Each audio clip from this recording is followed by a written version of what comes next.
رحیم صورت بقرہ احوال بنی اسرائیل ہم کر رہے ہیں۔ اگلی آیت کی تفسیر دیکھیں گے۔ وہ اس جلال بیتا یہود جو ہے وہ خانہ کعبہ کے بزرگی اور فضیلت کے قائل نہ تھے، حج بیت اللہ کو بھی ایک فضول حرکت جانتے تھے، کہتے تھے کہ یہ صرف عرب کے جاہلوں کا طریقہ ہے، حضرت ابراہیم علیہ السلام کا طریقہ نہیں۔ نہ اس کعبہ کو حضرت ابراہیم علیہ السلام نے بنایا، نہ حاجیوں اور طواف کرنے والوں کے لیے مقرر فرمایا۔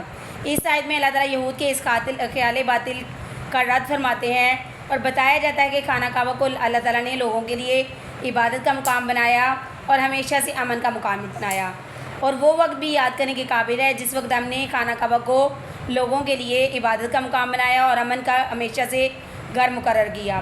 اس آیت میں اس جملے میں البیت جس کے لفظی معنی گھر کے ہیں، اس سے مراد بیت اللہ یعنی خانہ کعبہ ہے جو مکہ معظمہ میں مسجد الحرام میں واقع ہے۔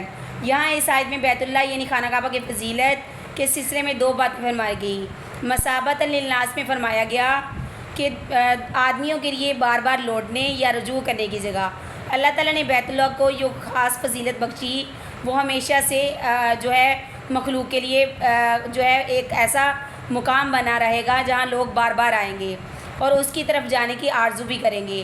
اہل ایمان کبھی بھی اس زیارت سے جو ہے ان کا دل نہیں بڑھ سکتا، ہر مرتبہ پہلے سے زیادہ زیارت کا طواف اور طواف کا شوق لے کر جاتے ہیں۔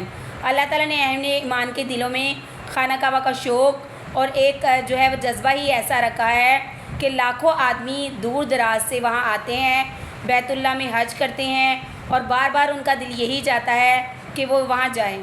دوسری صرف بیت اللہ کو وہ آمنہ فرمائی یعنی امن کی جگہ۔ خانہ کعبہ کی تعمیر عمارت اور اس کے ارد گرد کا علاقہ جو حرم میں داخل ہے، اس میں خون ریزی یا جانوروں کا شکار قطعی ممنوع ہے۔ زمانہ جاہلیت میں بھی عرب میں دستور تھا کہ حرم میں اپنے باپ اور بھائی کا قاتل بھی کسی کو ملتا تو انتقام نہیں لیتا۔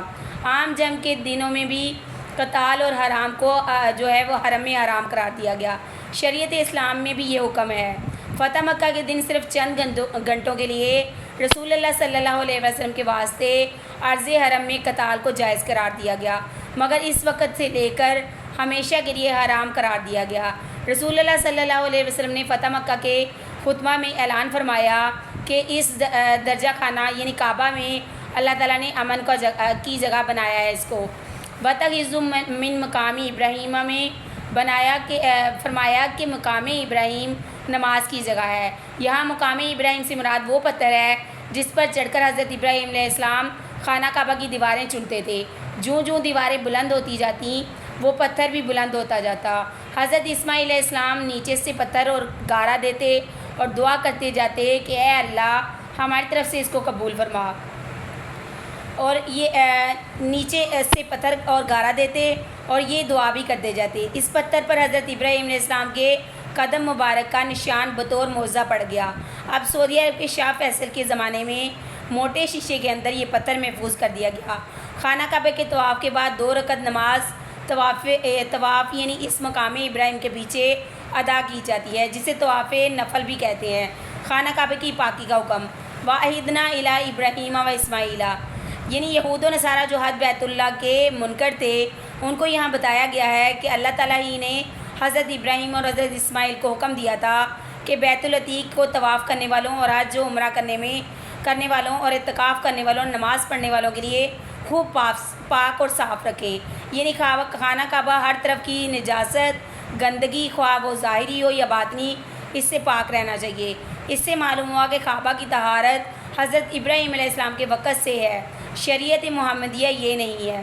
اس آیت میں یہ واضح ہوتا ہے کہ خانہ کعبہ میں سوائے عبادت و بندگی اور خدا پرستی کے دنیاوی مشاغل ناجائز ہیں۔